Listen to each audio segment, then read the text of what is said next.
પાકિસ્તાન વચ્ચે તણાવની સ્થિતિ વચ્ચે જમ્મુ કાશ્મીરના પહેલગામ હુમલો પૂર્વયોજિત અને ભારતમાં જ રહે છે આતંકવાદના ગુરુ એવું લખાણ સોશિયલ મીડિયામાં લખવામાં આવ્યું છે। આ સાથે જ પ્રધાનમંત્રી અને ગૃહમંત્રીના ફોટો સાથે વિડીયો ફેસબુક ઉપર અપલોડ કરીને દેશના સાર્વભૌમત્વ અને એકતા જોખમાય તેવું કૃત્ય કરનાર વિરુદ્ધ અમરોલી પોલીસે ગુનો નોંધીને ધરપકડ કરી છે। પહેલગામમાં આતંકી હુમલામાં સહેલાણીઓના મોતની ઘટનાને પગલે ભારતે સર્જિકલ એર સ્ટ્રાઇક કરીને POKમાં આતંકવાદીઓના કેમ્પનો ખાત્મો બોલાવ્યો હતો। સર્જિકલ સ્ટ્રાઇકના બદલામાં પોલીસે ડ્રોન હુમલો કર્યો હતો, પરંતુ ભારતીય સૈન્યએ તમામ ડ્રોન તોડી પાડીને વળતો જવાબ આપતા બંને દેશ વચ્ચે તણાવની સ્થિતિ સર્જાઈ છે, જે અંતર્ગત સોશિયલ મીડિયા પર અફવાએ જોર પકડ્યું હતું। જોકે દેશહિતમાં અને ભારતની સાર્વભૌમત્વ, એકતા અને સુરક્ષા જોખમાય નહીં તેવી ખોટી અફવા ફેલાવવા તથા ટિપ્પણી કરવાથી લોકોને દૂર રહેવા અપીલ કરવામાં આવી અને સોશિયલ મીડિયા ઉપર વોચ રાખવામાં આવી। ફેસબુક ઉપર મહેશ રાઠોડ નામના આઈડીમાં જાગો ઇન્ડિયા ચેનલનો એક વિડીયો અમરોલી પોલીસને નજરે પડ્યો। વિડીયોના હેડિંગમાં પહેલગામ હુમલો પૂર્વાયોજિત હતો અને ભારતમાં જ રહે છે આ આતંકવાદના ગુરુ એવું લખીને પ્રધાનમંત્રી નરેન્દ્ર મોદી અને ગૃહમંત્રી અમિત શાહના ફોટો મૂકીને પહેલગામને આતંકી હુમલો તેઓએ જ કરાવ્યો છે એવો ગંભીર આક્ષેપ વિડીયોમાં દીપેનસિંહ પોલિટિકલ એનાલિસ્ટે જ લખેલો હતો, જેથી વિડીયો બનાવનાર દીપેનસિંહ વિરુદ્ધ અમરોલી પોલીસે ફરિયાદ નોંધીને તપાસ હાથ ધરી। ટેકનિકલ એનાલિસિસના આધારે પોલીસે મોટિવેશનલ સ્પીકર અને ગૌરક્ષક એવા દીપેન રમેશ પરમારની ધરપકડ કરી હતી। સાહેબ, કે અમરોલી પોલીસ સ્ટેશનની અંદર ગુનો નોંધાયો છે, કઈ રીતની આખી હકીકત છે અને કઈ રીતે તપાસ પૂરી છે?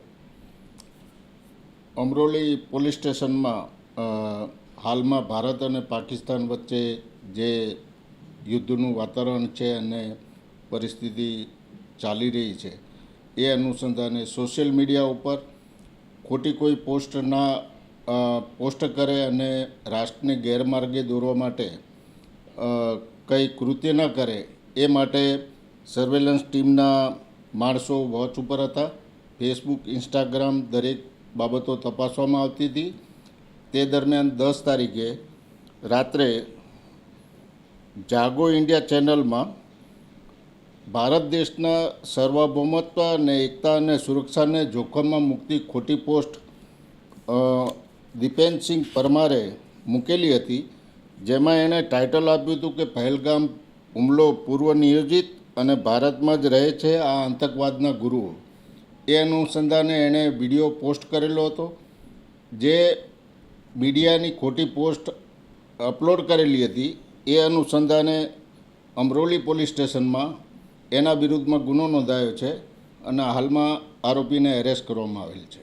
પોલીસ દ્વારા કઈ રીતે નજર રાખવામાં આવી રહી છે સોશિયલ મીડિયા પર? ખાસ સોશિયલ મીડિયાના પ્લેટફોર્મ ઉપર સ્પેશિયલ સર્વેલન્સની ટીમ મૂકવામાં આવેલી હતી, જે દરેક પોસ્ટ વેરીફાઈ કરતી હતી અને વેરીફાઈ કર્યા પછી એના આધારે આ પોસ્ટ વાંધાજનક હતી અને દેશની એકતા અને સુરક્ષાને જોખમમાં મૂકતી ખોટી અફવા ફેલાવનારી હતી, એટલે એના સામે એક્શન લઈ અને ગુનો નોંધવામાં આવ્યો છે। તો લોકોને શું અપીલ કરશો કે આ રીતે અફવાઓ ન ફેલે, જેથી અને અફવાઓથી દૂર રહે?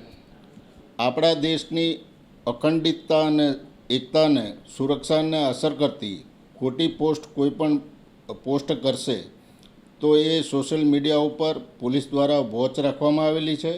આવી કોઈ પણ પોસ્ટ કોઈએ મૂકવી નહીં, કોઈએ ફોરવર્ડ કરવી નહીં અને સાચી હકીકતથી વાકેફ રહેવું।